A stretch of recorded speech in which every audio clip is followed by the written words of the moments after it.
You learn it in your home. And some people talk about money openly around the kitchen table. Other people don't talk about it at all. And other people hear their parents yelling about money or fighting.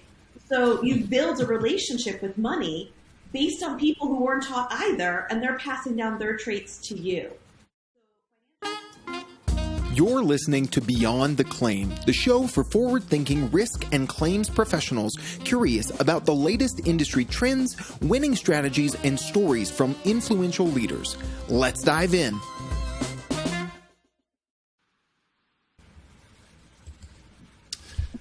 Hello, and welcome to this episode of Beyond the Claim. I'm Mark Cunningham, your host, Chief Sales and Marketing Officer for Broadspire. Today I have with me Erika Wasserman. She is CEO and founder of Your Financial Therapist. Hello, Erika. Thanks for joining us. Thanks, Mark. I'm so excited to be here with you today. Excited to have you. So, Erika, you founded Your Financial Therapist in 2019. You're a certified financial therapist, one of only 15 in the world, which is impressive, and we definitely have to hear more about that.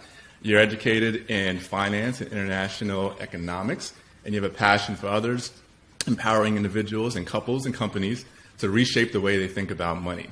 I'm not going to hold this against you, but you earned your bachelor's degree from the University of Florida, and you have a certificate of financial therapy from Kansas State University. Very impressive. Thank you. I'm glad you say that my University of Florida degree is impressive. I have that. It is recorded, yes. So Erika, before we jump into the deep end of everything financial therapy related, let's define that, right? Because I think many in our audience aren't necessarily aware of what a professional certified financial therapist is and why there are only 15 in the world. So please share. It's a growing profession. The number has actually increased since then to, I think, 20 or 25. So we're growing. But a financial therapist is somebody that you can talk to about money. So the first time I interact with people, they say, what's a financial therapist? Kind of like what you just did. And my question back to them is, well, who do you talk to about money? And I get a blank stare. And then I'll get, my accountant once in a while, a financial advisor if I have one. But there's nobody that you talk to on a regular basis. And financial wellness is so important because it fits into the whole wellness wheel. Your spiritual, your relational, your job, everything that we do, money plays a part of. But yet it's the one topic that's so taboo that we don't talk to anybody about. Well, here comes financial therapy. It's a platform and a safe place to talk about money and your feelings towards it and with it and with family members, with yourself. It's a relationship that literally is everywhere, from a cup of coffee to buying a house. And I do want to hear about your journey. It's an impressive one. And full disclosure for the audience, Erika is a family friend. I actually coached Erika's daughters for many years. Impressive group of women there. And I think the audience will really appreciate hearing your journey. But before we get to that, Erika, you touched on some things around the conversations that we're not having and the connection with our finances that we're not having. Do you think that there's a void of maybe financial literacy at a young age? Is it not an intimate part of kind of defining who we are? What's leading to this disconnect in something that's so critical to our life? Mark, you hit the nail on the head on that one. When you talk about financial literacy, my question back is, well, where are you supposed to learn about it? We don't really teach our kids finances in school. We teach them math and geometry, but we don't teach them how to spend money and how does it feel to receive money. So where do you learn it? You learn it in your home. And some people talk about money openly around the kitchen table. Other people don't talk about it at all. And other people hear their parents yelling about money or fighting. So you build a relationship with money based on people who weren't taught either, and they're passing down their traits to you. So financial literacy is a big part of this because we're learning habits from people who aren't qualified to teach us, is really what it comes down to. And so until we start socializing things, like when you learn a new hobby or you go to the gym and you want to start working out more, you get an accountability partner, you get a coach, you get somebody to train you. We don't do that with money. You know, you don't sit and ask your buddy, hey, what did you call to reduce your bills? Or I need to get a new mortgage. Where do I go? You don't ask those questions. Instead, you sit inside and most people just suffer. Yes, let's definitely go there. So before we do, though, I have a personal connection to at least part of your story. So Erika is a single mother of three. I am a son to a single mother of three. I know that presents many challenges at times, one of which can be your financial health, right? And so I've been a great supporter of yours, probably behind the scenes for a long time now. And I know that your path has not been linear. And I think that, like many of us, that often is the case, but we think that, you know, it means that we can't get to the vision to endpoint that we had maybe in our younger years. So, Erika, what's your journey? How did you get to this point I know you didn't go to the University of Florida to become a financial therapist. So how did this come to be? Yeah, like everything in life, it's not linear. Your career path's not linear, your personal life's not linear, and mine wasn't either. So you're right, I got a finance degree. I went and worked for IBM, and I worked for IBM for a decade. I was fortunate enough to get an assignment overseas, so I lived in Japan for a few years. I lived in China. I was married. During this time frame, I had my first daughter who started under your leadership in football, playing flag football. Mark's a great coach, both in the workplace and on the football field, so I appreciate him.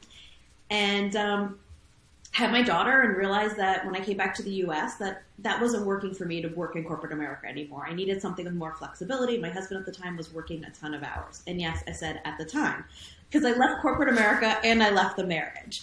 And before that, I had a few more kids. So we had 3 kids together, and we went separate ways. And along that path, I went to work with entrepreneurs and growing brands with more flexibility for my time to be that single mom with the girls and follow my passions. And when I found out about financial therapy, I had this big aha moment, because that's what I had been doing behind the scenes with so many family and friends. And what I realized is there really isn't a safe place to talk about money and to build confidence with money. One of the number one things that people have is shame when it comes to money and embarrassment. And I'll give you a quick example. My father passed away a few years ago, and my parents were in a very traditional marriage. But yet my dad and I bonded over money because I love money, right? I love finance. I love math. Like, that was our thing. And in fact, when I was little, I'd sit on his lap and we'd look at the stock market together, and it was just our thing. My mom had no interest. So unfortunately, he got pancreatic cancer. It was very quick. I knew exactly where that the end of life folder was. I knew where the binder was with all the information. But more importantly, I knew the why behind all of that. My mom did it. So when he passed, I pulled out the binder and I had to start going through things. But not only that, I had to start guiding my mom through the process and take her through all these finances that she had never seen before. She didn't have a relationship with money because she had been avoiding it for 50 years when they were married. And at the same time, financial therapy came into my life, and it was the right match for me. And I've been enjoying this journey ever since, working with both individuals, with couples, and with corporations, because it's such a void in the HR global wellness programming that's out there. So, and I was going to say, before we shift to corporate wellness, but it's probably counter to your overarching point, right? So you're quoted as saying money impacts your overall wellness. Yet it's a topic that isn't addressed openly or often enough.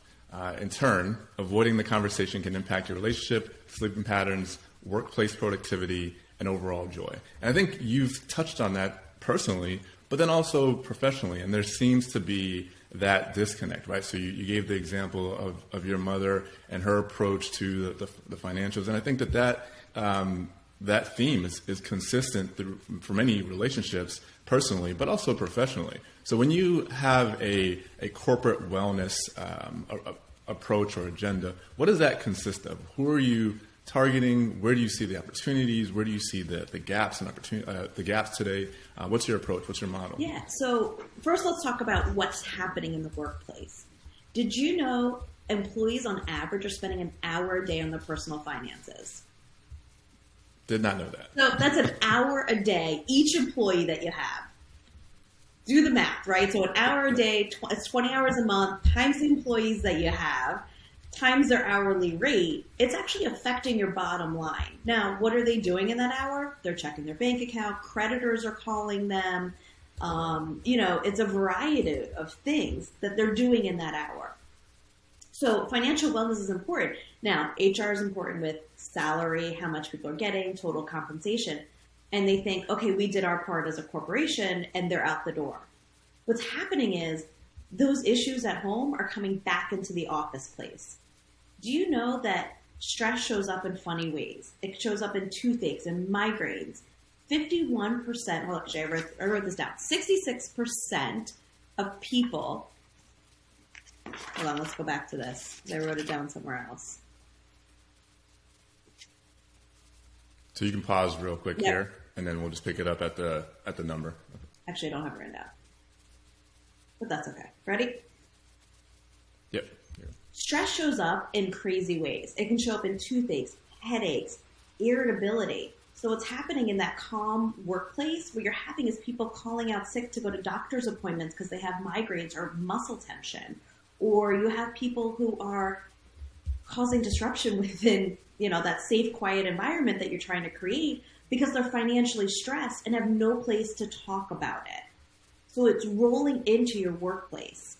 So what I come in is we do workshops and we have that safe place for people to talk about money. And it could be done in small groups, which we find is nice. Manager groups versus non-manager groups, right? So you're not sitting with your manager having a financial discussion. And there's so many things we could talk about. One is the intersection of money. One is how do you meet your goals? So that mindset from I'm always going to be in debt to I am in debt. And if I follow the 5 R's that your financial therapist has set in place, I will be out of debt in 24 months, right? It goes from that fixed mindset of like, I'll never do it to coming up with action plans. So you're saying corporations have focused on whether it be pensions, which are fading away entirely soon enough, to 401ks or other retirement type plans, to your annual pay reviews. You're saying that's not enough necessarily. That's not necessarily financial well-being in itself, right? That's more static, and there's a broader focus or a concentrated effort that needs to be implemented for you to really live a healthy lifestyle with you money. Got that. And that's exactly it. Those are important aspects to offer your employees. What's happening is, and you can see by your statistics of how many people are opting into these programs, they don't even know how to get started. And so by starting the conversation that it's a safe place to have these conversations, and some people don't even understand what matching can do for them. So for them to sign up for matching a 401k, they first have to understand that they have money enough to save for retirement. And that mindset shift of I can do this versus it's overwhelming and I don't want to even open the bill or look at what I have. And that's what a lot of people feel is they just feel overwhelmed right now with money because they weren't taught the tools. Think about it. If I sent you on the football field, we'll talk football for a minute, right? I sent you on the football field, championship game, and gave you no plays and didn't give you, put you at quarterback and didn't give you any support. What's going to happen? The same thing here is we're asking people to go on the field for Super Bowl, your life, to go live it big with no support. So I'll add to that by saying, so a lot of what we deal with as an organization are individuals that are going through a physical or emotional, disability in life, whether it be a work-related event or something that occurred in their personal life. And in some cases, they get to the add-on claim, and they're receiving what they were as an individual producing in their job. In other cases, they received a reduced income. And so now you have an additional hardship. You have a physical or mental hardship from that disabling event, but then now you also have a financial hardship that just exacerbates some of the gap and the problems that you're describing. So if you're having that individual coaching session, or you're even speaking with an organization that's maybe defining or redesigning their their benefits, their approach to advocacy. What do you say to them? How do you get to that individual because it's not just, in addition to keeping them financially whole, I would say it's also improving their ability to return to a physical or mental wholeness. So what do you say would be the approach to either developing a program at a corporate benefits level or dealing with an individual that may be going through those struggles and hardships? Yeah, so there's 4 tips right here that I'm going to give you. The first one is sharing. So I would encourage the people that you're working with that are waiting on this claim or getting a claim or it's a reduced claim, is sharing reduces the shame. So if you share, I'm at a reduced rate right now, therefore I can't come to your birthday party, or, there's a reason. And so when you share, you reduce the shame that goes along with it. And again, that comes to talking about money. People are going to be more supportive of you. And maybe all of a sudden they're going to be able to drop off a meal. And if they don't know what's going on, then they can't help you. So sharing is important. And with that sharing is getting an accountability partner. And what that is... Yes, what is an accountability partner? How do I become one? Yes. Well, you're probably an accountability partner for your wife, I'm going to assume, knowing both of you. But, for me, my accountability partner is my best friend. And, we keep each other in check when we want to brainstorm an idea, or she knows where all my financial information is. God forbid something happens to me. Here's an interesting fact. So your accountability partner helps you guide you through this. But if you just set a goal, granted, you just said you have a claim now, right? So your claim might be, or your goal might be, is to get through the next few months without going into debt. Just by setting that goal, you have a 10% chance of obtaining it. By setting a goal with an accountability partner, you have a 65% chance of obtaining it. Now I'm going to throw you a curveball because 65% sounds pretty good, but I'm a high achiever. So if you set a goal with an accountability partner and set up appointments, so just like you would when you're at work, right? Set up monthly check-ins, you have a 95% chance of meeting your goal. So take this on like you would a project at work. So you're saying let's say that I'm going to have a child and I'm going to take some time off related to that child. And I know that I need to shift maybe how I spend during that period of time so that I'm fully available, maybe beyond the period of time that my employer may pay me at 100% of my, my pre-disability earnings. That I won. I mean, obviously that's a scenario where I'm going to be communicating with others, but the sharing part is critical. You're saying individuals need to know that I may not be able to kind of operate to live as I would be in a normal everyday life setting. And I would imagine, given the influence that social media is having in our lives now, that's probably easier to do now than it ever was. Would you agree with that? And folks are more vocal with their the ins and outs of where they are? They are. Or do you think that there's still pressure? People are still embarrassed when it comes to money, and we want to look social media. We want to look fancy. So people will rent a house or rent a boat and be like, oh, look at look at me out on the boat. That's not reality. So when you get your accountability partner, get somebody who knows your reality and who's also invested in you. So that's going to be the important piece. And I do a whole workshop of finding your accountability partner because it's important. I had a client who was like, oh, my brother-in-law is my accountability partner. He's a trader. He knows a lot about money. Well, guess what? It took her 2 years and he never sat down with her. He wasn't the right accountability partner. So having that right person is really important. And then you touched on planning, which is a budget. Now, when you say budget, like the hair on the back of yes. Does that exist anymore? With the access to credit, do we even know what a budget is anymore as a country? So please expand on that. So it's funny because you're a runner. I know you're a runner, right? I hate running. And I hate it as well. I do run, but I do hate it as well. Okay, that's good to know. So during COVID, I decided, I'm stuck. I shouldn't say stuck at home. I'm at home working with 3 children homeschooling. I pretty much ran out my door. And then as I got there, I'm like jogging. And I look around and I'm like, this is hard. I don't like it. You know, my head's down. My body language is just not feeling good. And I turn the corner and I look across the street and there's Mark. No. And there's this gazelle of a woman jogging in her cute little outfit and the visor and the music going. And I was like, oh my God, this is how people feel when I talk about money, right? So we all have a different spectrum when it comes to money and when it comes to budgeting. But if you are planning on taking excessive leave, you need the budget to meet your goal, to go run that marathon.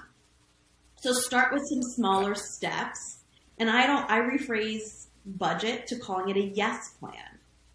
So again, if you're looking for corporate workshops, I have a workshop on this. Like, build your yes plan. Yes, I can stay home for an extended period of time. And it's that mindset shift that will help you get there and it'll be easier to say no to other things. Like, hey, you know, we have concert tickets for next weekend. Do you want to go? No, because it doesn't match my yes plan. I like that. I like that a lot. So get past the stigma of sharing and share, find an accountability partner, and create a plan. Yes. And the last one is have empathy. So you mean self-empathy or out to? Let's go with both. Expert. Let's go with both. Okay. There's a difference between sympathy and empathy. Think about that for a second. So sympathy is like, poor you. Empathy is, I understand what you're going through. It's a very different conversation. And when people feel that you're in your corner, they're likely to believe in themselves more and use you as a trusted resource. You're building relationships when you have empathy versus sympathy. So you're saying as a community, you know, as a general community, let's be more empathetic to individuals and able to reciprocate at some point in time, and so that we can all appreciate that individuals are going through, you know, potentially a difficult time, or at least something that's not consistent with their normal daily lives, and let's help them through that with empathy. Yeah, I mean, especially if you're direct with clients that are going through a life shift, you're meeting them probably at a low point. And you're not seeing them at their best. So taking a minute, maybe, and you could do some exercises like a deep breath before you pick up the phone, some tapping if that works for you, you know, with your fingers just to release some stress, get up and dance, move around, and then you can engage with somebody at their level, you know, and build that relationship because you're there with them instead of just saying, oh yeah. You know, and I feel bad for you. You know, no, you know, let's be in this together and we're going to get through this. Is a very different approach and one that we see stronger results with. I think you've nailed a few things. I mean, we see that one, advocacy is general advocacy, right? So that could touch on everything from EAP type programs to, you know, physical fitness but I don't think any really touch on the financial well-being to the degree that they could. And so I think there's an opportunity to educate and to be more planful, especially in the claim space. You have individuals that, maybe it's only a couple weeks that they're out of work. Maybe it doesn't have the hardship that it could, but then you have individuals that are out through retirement or that are settling on a financial claim, right? And so now you've gone from having a reoccurring stream of income to a settlement that seems great because you have a single lump sum of money, but now you don't have a plan necessarily of what to do with that money and how to stretch that out for the long run. So that you ask the lottery winner, right? I mean, the bankruptcy rate of lottery winners is probably very similar to what you see when some lump sums go out to clients. Mm-hmm. Yeah. I mean, initially it's advantageous for everyone, but I think for the individual and being empathetic to their situation, we need to be mindful that they may not be prepared, and so that this type of support may be something that employers may want to offer in addition to that financial settlement to make sure that this person, you know, is whole over the the course of their life or that disability. Absolutely. So that's great. Good. And stuff, Mark, you good say stuff. that because somebody might not feel worthy of the check that they receive. What do you mean by So that? it's interesting. So I have clients that if they receive a large check, an inheritance or a claim, where they're like, I didn't earn this. This isn't my sweat equity, and therefore might even put it away and not look at it. And some don't even cash it. I know that sounds crazy for others. I can't empathize with that. Right. But there are people who say, this isn't my money. It doesn't feel good to take. Right. And you see that for people who probably don't show up as claims that should. You probably have some valid people that with issues that should be claiming, but because they don't feel that they're worthy of it, don't submit the claim. So we all have a relationship with money, and it shows up everywhere. And while you're waiting for the claim could also be very stressful because of the unknowns that are going to happen and the what ifs that we tell ourselves. So being mindful and being supportive is going to be important on the journey for both yourself and the client. So you touched on something that I'll throw my own curveball here that I think has impacted that relationship over the last, not to date myself, but over the last definitely 20 years, but possibly 30 years, where the access to credit exists in a way that it didn't in prior years, and your credit score to a degree not even to a degree, it's definitely less relevant to your access to credit than it's ever been before. Do you think that has hurt or helped the financial literacy, the financial health of individuals, the country in general?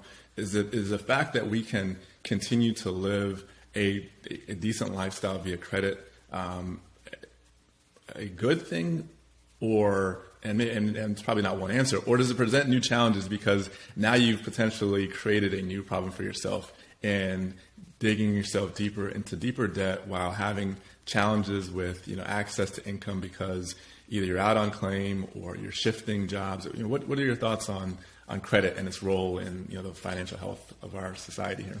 Credit card debt is real, and the majority of us have it. So why did we get out into it? Well, let's take a look back. Goes back to financial literacy. So if you go to college or university or trade school, you generally get a student loan. So you're coming out, you're starting off not on the right foot with finances. You're starting off already in debt. And, Mark, I'll date myself with you is, when I went to school, they just had tabletops and, free t-shirt, just sign up for a credit card. And, Yes, I still have that card, actually. Yes, I do know. And today you just go online and poof, a credit card shows up. And all of a sudden, you don't know what the APR is. You don't understand that when you pay I pay the minimum amount. Well, that's great, but you're going to pay the minimum amount for 20 years and pay $40,000 of interest versus paying it out in full. Now, a lot of my clients don't understand that because they haven't been educated on this. They grew up with their parents, back to where you learn, just had credit card debt. It was the norm. So we have to start communicating with our peer groups, with our social networking groups of, hey, I just found a low interest APR, or I called my credit card company and reduced that, or I paid off my debt and celebrate it. Back to the accountability partner. Hey, I'm going to pay off this TJ Maxx credit card, has $2,000 on it. Great. Next month. Hey, how did that TJ Maxx credit card come along? Hey, I got the $2,000. Awesome. High five. Let's go grab a beer for $5. You know what I mean? It takes that shame away when you're sharing, and it gives you an objective. For myself, I keep an objective of goal setting.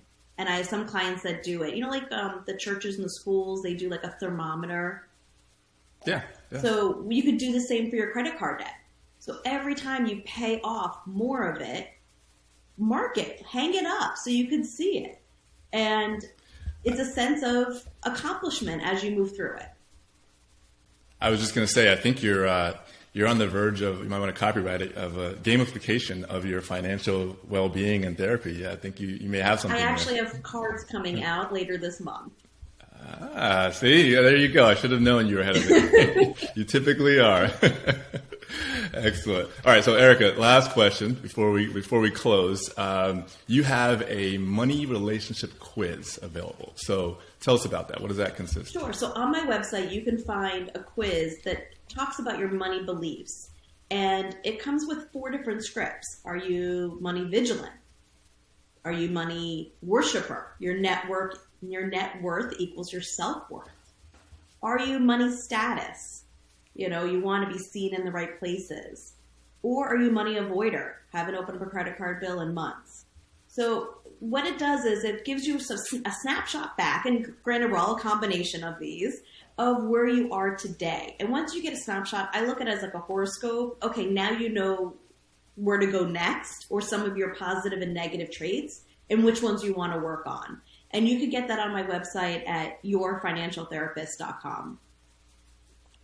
And probably something that you're more revealing in the behind closed doors. So it's probably a good thing to have that's not face to face, at least for me. I think when you get with a therapist, for sure, you need to accept the reality and, to your point, be open and move past the stigma of sharing those prior maybe inhibitions around my financial. Because to your point, my upbringing was a little bit different, but I think generally speaking, in prior generations, it was that is an adult's conversation. The kids don't need to be a part of that conversation, and probably did some harm. And now, to your point again, around credit cards and such, hey, maybe we can't do everything, and here's why, as opposed to just doing it, billing it, and the kids not understanding and getting a complex of, well, anything can be done at any point in time, and somehow we're paying for it, so we must be well off, right? Wait, on that note, I go to the grocery store. My 10-year-old will be like, "How much money's on that thing? You just keep tapping it." It's different. There's not tangible cash, and so for some clients, I say, take out the cash. Freeze the credit cards, put them away in a drawer, and go old school with a little accordion, and everything has a budget, and do that for a month and start seeing where you're spending and where you're not. So sometimes, the credit cards does do more damage because we don't even think about it. The other thing the kids can get involved in is setting a goal. I had a client who wanted to go to Ireland. So again, the thermometer goal. And so instead of going to girls, we can go out to dinner tonight, or we can put the $20 towards Ireland. Well, guess what? Everybody had peanut butter and jelly that night. And that $20 got colored in to go to Ireland. And she's like, it worked for me and it didn't, because then we'd be out shopping and they'd be like, Mom, do you really need that? But it got the whole family involved. And that experience, when they did get to go, meant so much more to everybody. So don't be afraid to get the family involved in these conversations, set goals as a family and as an individual. Erika, I am so glad we did this. I think it's a much needed opportunity you're presenting to your clients, and I wish you nothing but success. And I will do my best to champion the cause, because we have a void in this space, and I think it starts in our household, but it definitely bleeds into our corporate, our work environment. So Erika, you mentioned your website, so please say again where folks can reach you and where can they contact you. Absolutely. I'm available at yourfinancialtherapist.com, or you can drop me an email at info@yourfinancialtherapist.com. All right, Erika. Again, everyone, Erika Wasserman, CEO and founder of Your Financial Therapist. Thank you so much. Thank you. You've been listening to Beyond the Claim, a podcast for risk and claims leaders. To ensure you never miss an episode, please subscribe to the show in your favorite podcast player. If you use Apple Podcasts, we'd love for you to give us a quick rating for the show. Just tap the number of stars that you think the podcast deserves. Until next time, stay curious and keep innovating.